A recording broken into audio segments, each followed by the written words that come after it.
And forgive me for this, but someone said the other night, I'm going to try to not call him Magic Mike. Right. Do people call you that? I get called Magic Mike all the time. Then I show them I don't have any abs. And they're very disappointed. But luckily I do magic, so then they forget. But yes, I get that all the time. There's always moms at my show. I don't get, and then they're always disappointed. But yeah, I'm not that Magic Mike. Right. And so, it's not really my kind of a film. I'm more of a spend a Friday night at home with the indie film and my cats. Yes. I've never seen Magic Mike, so it's kind of a little bit... It went over your head, right. He is a very spicy tomato, that Magic Mike. So he's the dancer guy. Yeah. But I've seen the preview, so I know. So you got the gist. If you saw the previews, you've seen the movie. There's not much of a plot. There's not much of a plot, no. So I guess if you got abs and dance, then you really don't need a plot. I have a backup plan. Yeah. Which is to get abs and dance. Yeah. You can make a lot of money. That's exactly right. That's a lot of cash. Then you can really be Magic Mike. That's right. That's exactly right. So tell me, I'm really interested in hearing about how you got started in magic. Yeah, it's a fun little full circle story. I was about 6 years old. We went to Walt Disney World. As anybody knows, when you go to Disney, you spend a fortune to get in.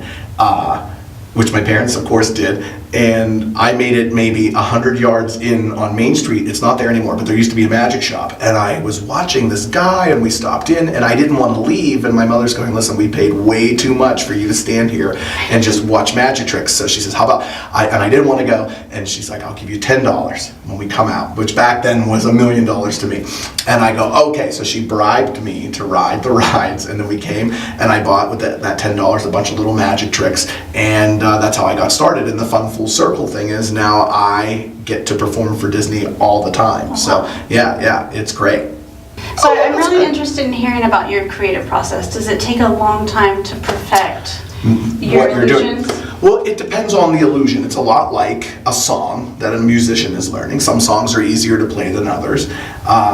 So for some, I have maybe 3 years in R&D on in research and development on a trick that I want to put on stage, and it's still not on stage. And then there'll be things like that have been done that are traditional magic tricks where you just try to update it to your personality or something like that, and that usually takes like a couple of months. So it can be a couple of months or a couple of years, but it's a fun process. So I like the journey with all of that, and I try when I'm creating tricks instead of. I used to, when I was younger, I would go, what trick do I want to do?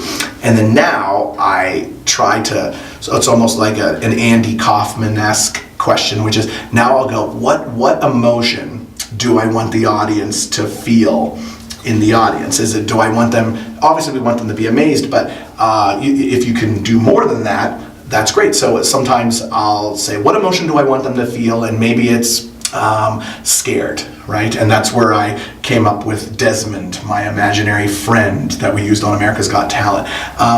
The snow trick, which you saw me do today, but I didn't do the full version. I'll do the full version tonight, which is, it's kind of we're all shaped by people in our lives, and I wanted to sort of bring a sentimental feeling to the audience. So I kind of, and then also share a piece of my past, which was, my mother was huge, she's passed away, and we're just sort of a product of the people that, they live on through us kind of thing. And if you come tonight, you'll hear the actual story. With the elementary school kids, it would go over their heads. But so the snow trick came from wanting the audience to feel sentimental, and people sometimes will tear up in the audience because they think of that special person that's in their life. And I found as I got older, you can do theater in one of two ways. You can make them experience emotion by telling them, what you're going to try to do, and then you build from there, and then they get to a point where, okay, they now understand, and then you can go only so far. Or you can figure out as human beings what we all experience, and it's ingrained in us. For instance, each one of us has woken up at 3 in the morning after a bad dream, or just for whatever reason, just freaked out a little bit, just a little uneasy. So if you can tap into that, you don't have to set it up, and then you can take that further, and that's what I try to do. I try to find the things we all have in common, and then what would they do if they could do magic? Mm-hmm. People love money or want to hit the lottery, and we give them the winning lottery numbers in the show. So it's and they relate. Yes. In any of the arts, it's really about conveying emotion and getting the viewer, the audience to feel something. Correct. And I think that sometimes can be really hard as an artist. It is because first off, to feel something in an audience, the audience has to sort of let their guard down first. So if you don't get them to do that, then it's very hard to get them to experience anything real. And what's great about magic is, and where I feel I have like a fun advantage in the theater, is that first wow moment that they feel strips away all of their sort of defenses, and then they just sit there and they really kind of become a kid again, if only for an hour and a half. And when you're a kid, you have no worries about what other people think, and then they can experience, different emotional parts through the show. And people will come up all the time and they'll say, I hate magicians and I got dragged here, but I loved your show. Or they'll say, you made me tear up with that story about your mom. And in any way they can relate, it's a huge win for me and for just theater in general, I think, I know, it's always hard, right? We're just talking. Right? No, I had a question in the hopper and I completely... So you were asking also about when I was on Penn and Teller, and Allison had asked me about, I always say, my dream chose me kind of thing. And what that means is that what you wanted me to sort of talk about? Yeah, absolutely. So Allison asked me on Penn and Teller, kind of how I got started, and I didn't set out to be a magician professionally. I actually went to college for computer science of all things. And so what's you can funny, make viruses disappear. Yes, I'm not that good anymore. It has progressed exponentially since I was in school. But right, if you need me to make a virus disappear, I can probably help you.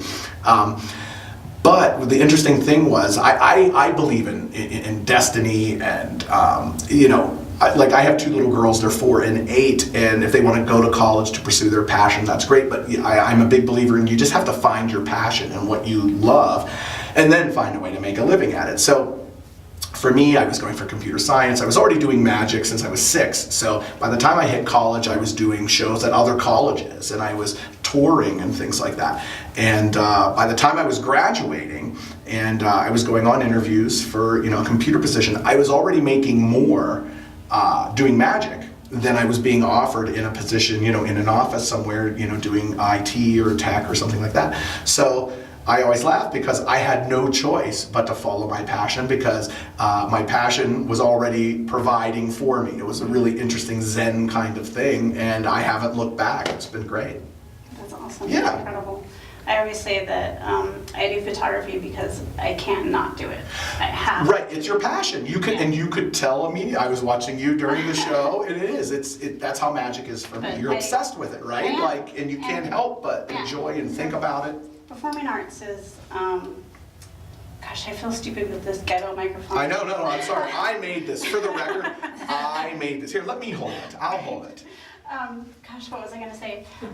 No, performing arts, photographing performing arts, because doing portrait photography, people are aware of the camera and they immediately freeze up and they have kind of this... Oh, it changes everything, right? But in performing arts, kind of you have this on-stage persona, and you kind of just forget it. I mean, some people are aware that I'm photographing, but but I forget all about it. I do. You're right. You get a real reaction. To wait for that moment where it's just like it moves me. Right. And that's when I want to capture. Yes. And it's very similar with magic. I get to stand up and see, sometimes 2,000 faces, all reacted in different ways, and I love to see when something resonates, with the audience, or, sometimes you have that one member of the audience that isn't reacting, and then you finally get them to react, and that's also the same kind of, feeling. But you're exactly right. I love it when the audience is experiencing it on an innocent level. In other words, they have no preoccupations, they're just in it, and they're, kids again. I think, I can't even imagine trying to capture that on film, but I think it's kind of the same thing, I think.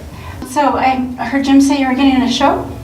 We are. Well, listen, I have sold several shows and shot several shows, and then anything can happen along the way, so I never like to jinx it. But yes, we're working on another show, and hopefully it'll be out in 2018. And it's a different magic premise than, you know, what David Blaine or Chris Angel or anything. It has a whole different, and I'm not allowed to say, and I hate that I'm not allowed to say. Network executives are more secret. Anyone. Right. Okay. Yeah, so no, it'll be great. And I love the reach of television. It's amazing to me. I have friends just from America's Got Talent.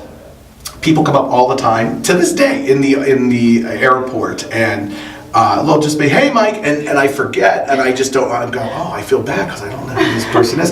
And then they're like, no, we've never met. I saw you on the TV, and it's a weird, it allows you to make friends you didn't know you had all over the world. I get emails from India and China, and right, so it's America's Got Talent, but it makes it all the way around the world, which is interesting. Yeah. If you make money at what you love, such as photography, you can't help but live a happy life, I think. Have fun, make money, and blow people's minds. Right. I'm a big kid. I get paid to be a giant kid, you know, and which my wife will attest to. I am a giant kid.